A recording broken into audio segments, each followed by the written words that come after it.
आता 36 बातम्यांकडे वळूया. गावाकडच्या वेगवान स्वरूपातल्या 36 बातम्या. पश्चिम बंगालच्या विधानसभा निवडणुकीमध्ये ममता बॅनर्जी यांचा पराभव झालाय. भवानीपूर मतदारसंघामध्ये भाजप उमेदवार सुवेंदू अधिकारी यांचा 15,000 मतांनी विजय झालाय. ममता बॅनर्जी यांच्या हातून सत्ता तर गेली, शिवाय त्यांची आमदारकी सुद्धा टिकली नाही. भाजपनं 100हून अधिक जागा लुटल्या आहेत. निवडणूक आयोग हा भाजपचाच आयोग असल्याची टीका ममता बॅनर्जी यांनी केली. भाजपचा हा विजय नैतिकतेला धरून नाही, तर हा अनैतिक विजय आहे, असं त्या म्हणाल्या. निवडणूक आयोग, केंद्रीय दल, पंतप्रधान आणि गृहमंत्र्यांनी मिळून जे काही केलं ते पूर्णपणे बेकायदेशीर आहे. ही निव्वळ लुटमार आहे आणि आम्ही जोरदार पुन्हा पुनरागमन करू, असा विश्वास ममता बॅनर्जी यांनी केला. 5 पैकी 3 राज्यांमध्ये भाजपचा मोठा विजय झालाय. पश्चिम बंगाल, आसाम आणि पुदुचेरीमध्ये भाजपची सत्ता आली आहे. या विजयानंतर भाजपनं देशभरामध्ये जल्लोष केला. पश्चिम बंगाल आणि तामिळनाडू तसंच केरळ या 3 राज्यांमध्ये सत्ताधाऱ्यांना सत्तेवरून पायउतार व्हावं लागलंय. पश्चिम बंगालमध्ये भाजप, तामिळनाडूमध्ये थलपती विजय यांचा टीव्हीके आणि केरळमध्ये काँग्रेसच्या नेतृत्वातील UDF आघाडीनं निवडणुकीमध्ये जोरदार मुसंडी मारली आणि विक्रमी मताधिक्य मिळवलेलं आहे. तिन्ही पक्षांच्या विजयामध्ये महिला मतदारांचा मोठा सहभाग असल्याचं बोललं जात आहे. लाडली बहना, लाडकी बहीण सारख्या योजनांची घोषणा तिन्ही पक्षांनी निवडणुकीच्या जाहीरनाम्यामध्ये केली होती. पश्चिम बंगालच्या सत्तेतून ममता बॅनर्जी पायउतार झाल्या. पश्चिम बंगाल विधानसभा निवडणुकीमध्ये भाजपनं ऐतिहासिक कामगिरी करत सत्ता काबीज केली. भाजपनं 208 जागांवर विजय मिळवला. पश्चिम बंगालमध्ये गेली 15 वर्ष ममता बॅनर्जी यांच्या तृणमूल काँग्रेसचं सरकार होतं. दरम्यान पश्चिम बंगालमध्ये इतिहास घडवत भाजपनं पहिल्यांदा सत्ता काबीज केली. तामिळनाडूमध्ये थलपती विजय यांच्या टीव्हीके पक्षानं जोरदार मुसंडी मारली. थलपती विजय यांनी DMK आणि AIADMKला धोबीपछाड दिला आणि 100 पार केले, तर स्टॅलिन यांना सत्तेवरून पायउतार व्हावं लागलं. 1967 नंतर पहिल्यांदाच तामिळनाडूमध्ये तिसऱ्या पक्षाची सत्ता आली आहे. तामिळनाडूमध्ये आतापर्यंत द्रविड मुन्नेत्र कळघम आणि ऑल इंडिया अण्णा द्रविड मुन्नेत्र कळघम म्हणजेच DMK आणि AIADMK यांच्यात प्रामुख्यानं राजकीय लढत व्हायची. परंतु यंदा तमिळ अभिनेता थलपती विजय यानं विजयाची हायट्रिक मारलेली आहे. म्हणजेच निवडणुकीचा संपूर्ण त्याने गणितं बदलून टाकली. पहिल्यांदाच तो निवडणुकीत उभा राहिलेला होता आणि त्याला घवघवीत यश मिळालं. निवडणूक जिंकल्यानंतर थलपती विजय यांनी मतदारांना अभिवादन केलं. जिंकल्यानंतर थलपती विजय हे आपलं प्रमाणपत्र घेण्याकरता निवडणूक कार्यालयामध्ये पोहोचले, तेव्हाही त्यांच्या आजूबाजूला चाहत्यांचा गराळा होता. विजय यांनी प्रमाणपत्र दाखवत मतदारांना अभिवादन केलं. तामिळनाडूमध्ये सत्ताधारी DMKला मोठा धक्का बसलाय. विजय थलपतीवर तामिळनाडूच्या जनतेनं विश्वास ठेवलेला आहे. विजय थलपतीच्या TVKनं जोरदार मुसंडी मारली. दरम्यान TVK पक्षाकडून निवडणूक लढलेल्या सबरीनाथ यांचा विजय झाला. केरळमध्ये सत्ता पालट झालेला आहे. काँग्रेसच्या नेतृत्वाखाली UDFनं 100 जागा जिंकत मॅजिक फिगर गाठलेली आहे. दरम्यान पिनराई विजयन यांना 10 वर्षांनंतर सत्तेतून पायउतार व्हावं लागलेलं आहे. हेमंता बिस्वा शर्मा यांनी आसामचा गड राखलेला आहे. 102चा आकडा गाठत भाजपनं आसाममध्ये निर्विवाद सत्ता कायम ठेवलेली आहे, तर काँग्रेसच्या गौरव गोगोईंवर पराभवाची नामुष्की ओढावलेली आहे.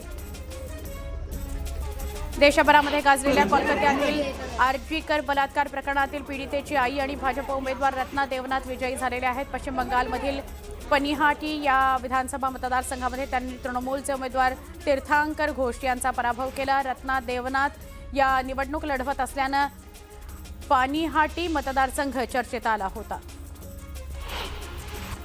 पश्चिम बंगालमध्ये मतमोजणी दरम्यान राडे झाले. आसनसोल, फलाटासह अनेक ठिकाणी भाजप आणि तृणमूलचे कार्यकर्ते एकमेकांना भिडले. कोलकात्यामध्ये भाजपच्या विजयानंतर बाईक रॅली काढण्यात आली. यावेळी भाजप कार्यकर्त्यांनी तृणमूलच्या कार्यालयाबाहेर राडा घातला, त्यामुळे काही काळ परिसरात तणाव होता. बारामती पोटनिवडणुकीमध्ये सुनेत्रा पवारांनी विक्रमी मताधिक्यानं विजय मिळवला. दरम्यान विजयानंतर जल्लोष करण्याचं आणि गुलाल न उधळण्याचं आवाहन जय पवार यांनी राष्ट्रवादी काँग्रेसच्या कार्यकर्त्यांना केलं. बारामतीच्या पोटनिवडणुकीमध्ये सुनेत्रा पवार 2,18,930 मतांनी विजयी झाल्या. दरम्यान त्यांनी उत्तर प्रदेशचे सुनील कुमार शर्मा यांचा विक्रम मोडलाय. सुनील कुमार यांना 2,14,835 इतकी मतं मिळालेली होती. इतकंच नव्हे तर सुनेत्रा पवारांनी 2019 मधील अजित पवारांच्या मताधिक्याचा विक्रम मोडलाय। 2019 मध्ये अजित पवारांना 1,65,000 मताधिक्य मिळालं होतं। राहुरीमध्ये भाजपच्या अक्षय कर्डिले यांचा विजय झालाय। 1,07,000 पेक्षा जास्त मतांनी अक्षय कर्डिले विजयी झालेले आहेत। या मतदारसंघामध्ये यापूर्वी इतक्या मोठ्या मताधिक्यानं कुणीही निवडून आलं नव्हतं, त्यामुळे हा विजय भाजपकरता विशेष महत्त्वाचा आहे। आज माझ्या विजयासाठी माझे वडील नाहीत, त्यामुळे हा विजय असूनही नसल्यासारखा आहे। वडील आज असते तर माझा आनंद दुप्पट झाला असता, मात्र त्यांनी कमावलेला विश्वास आणि दिलेलं वचन मी पूर्ण करणार, कायम प्रयत्नशील त्यासाठी राहणार, असा विश्वास अक्षय कर्डिले यांनी विजयानंतर व्यक्त केला। गोकुळ दूध संघाच्या इतिहासात पहिल्यांदाच प्रशासकाची नेमणूक करण्यात आलेली आहे। महत्त्वाची बातमी आहे, प्रशासक 5 सदस्य असणार आहेत। संचालक मंडळाची मुदत संपताच नव्या कायद्याचा आधार घेत ही नेमणूक झालेली आहे। पण याच्या पाठीमागे असलेल्या राजकारणाची जोरदार चर्चा रंगतीये। भाजपचे आमदार शिवाजी पाटील यांनी सातत्यानं गोकुळच्या कारभाराची लावून धरलेली चौकशी आणि उच्च न्यायालयामध्ये वाढवलेल्या दूध संस्थांच्या बाबतीत झालेल्या सुनावण्या यामुळे ही परिस्थिती आल्याचं बोललं जात आहे। त्यामुळे भाजपकडून ही राजकीय खेळी केल्याची चर्चा आहे। सध्या गोकुळवर सतेज पाटील आणि हसन मुश्रीफ यांची सत्ता होती। या दोघांनी राजकीय जोडे बाजूला ठेवून गोकुळ ताब्यात ठेवला होता, मात्र हीच या दोघांची युती महायुतीला मान्य नाहीये। त्यामुळे या दोघांना शह देण्याकरता ही चाल खेळल्याची चर्चा आहे। मात्र याचा फायदा नेमका कुणाला होतो हे मात्र प्रशासकीय राज कोणत्या हेतूने काम करणार यावर अवलंबून असेल।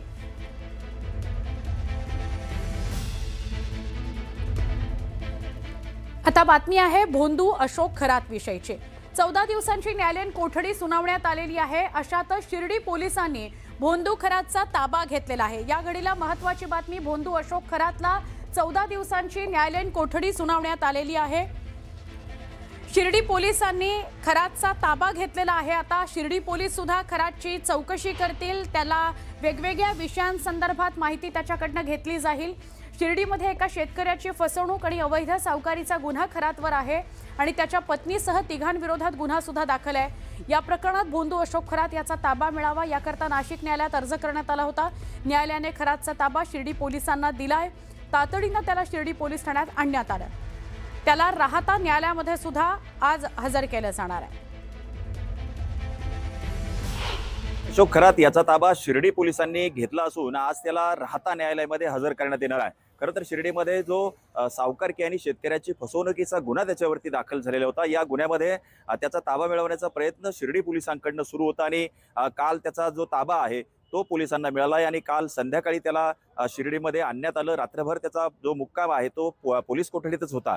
आज त्याला राहता न्यायालयामध्ये हजर करण्यात येणार आहे आणि आपण जर बघितलं तर यामध्ये त्याची पत्नी देखील आरोपी आहे। ती 31 मार्च पासून ती देखील फरार आहे। 2 आरोपी गजाआड आहेत, आणखी तिसरा एक आरोपी देखील फरार आहे। त्यामुळे या गुन्ह्याच्या संदर्भाने शिर्डी पोलिसांना तपास करायचा आहे। आता त्या खरातचा ताबा जो आहे तो आता पोलिसांना मिळाला आहे। त्यामुळे आज राहता न्यायालय त्याला पोलीस कोठडी किती दिवसाची देणार हे पाहणं महत्त्वाचं ठरणार आहे। हरीश देमोटे, न्यूज 18 मराठी, शिर्डी। जागतिक बाजारपेठेतील अस्थिरता आणि पश्चिम आशियातील तणाव स्थितीचा मोठा फटका भारतीय रुपयाला बसलाय। परिणामी अमेरिकी डॉलरच्या तुलनेमध्ये रुपया 24 पैशांनी घसरलाय। 95.8 या आजवरच्या सगळ्यात नीचांकी पातळीवर आलाय। वाढत्या उष्णतेचा फटका अधिक तीव्र होत असून उष्माघाताच्या रुग्णसंख्येमध्ये चिंताजनक वाढ होतीये। 26 एप्रिलपर्यंत 55 उष्माघाताच्या रुग्णांची नोंद होते आहे, मात्र 27 एप्रिल ते 3 मे पर्यंत ही रुग्णसंख्या तिपटीनं वाढलेली आहे। खतं, नैसर्गिक वायू यासाठीचे इतर देशांवरील असलेले अवलंबित्व कमी करण्याकरता केंद्र सरकारनं कोळशापासून विविध इंधन तयार करण्यास प्रोत्साहन देण्याचं ठरवलं आहे। यासाठी 37,500 कोटी रुपयांची तरतूद करण्यात आलेली आहे। मुंबई विद्यापीठातील शैक्षणिक वर्ष 2026-27 साठी पदवीच्या 3 आणि 4 वर्षाच्या अभ्यासक्रमांच्या प्रथम वर्षाला प्रवेश घेऊ इच्छिणाऱ्या विद्यार्थ्यांकरता मुंबई विद्यापीठाची नाव नोंदणी प्रक्रियेचं वेळापत्रक जाहीर झालंय। FYची पहिली गुणवत्ता यादी 26 मे रोजी जाहीर होणार असून 13 जून पासून नियमित वर्ग सुरू होणार आहेत। भाऊचा धक्का, मुंबई ते मांडवा रोरो फेरीचा प्रवास नियमित प्रवासी आणि पर्यटकाच्या सोयीचा आहे, मात्र इंधन दरवाढीमुळे या रोरो सेवेच्या तिकीट दरामध्ये वाढ होण्याची शक्यता वर्तवण्यात आली आहे। आखाती देशातील युद्ध तणावामुळे इंधनाच्या किमती वाढल्या, त्याचा परिणाम सागरी वाहतुकीवर होऊ शकतो। मुख्यमंत्री देवेंद्र फडणवीस यांच्या अध्यक्षतेखाली पंढरपूर तीर्थक्षेत्र विकास आराखडा शिखर समितीची बैठक मंत्रालयामध्ये पार पडली। समितीच्या बैठकीमध्ये 4150.46 कोटींच्या सर्वसमावेशक आराखड्याला मान्यता देण्यात आली आहे। अमर महल ते वडाळा परळ तसंच ट्रॉम्बे आणि तुर्भे उच्चस्तरीय जलाशय पर्यंतचा जलबोगदा कार्यान्वित करण्याची कार्यवाही महापालिकेने हाती घेतली आहे। या अंतर्गत 1800 मिलीमीटर व्यासाच्या जलवाहिन्यांची जोडणी आणि इतर पूरक कामं केली जाणार आहेत। त्यामुळे अनेक भागातील पाणी पुरवठा आज आणि उद्या बंद असणार आहे।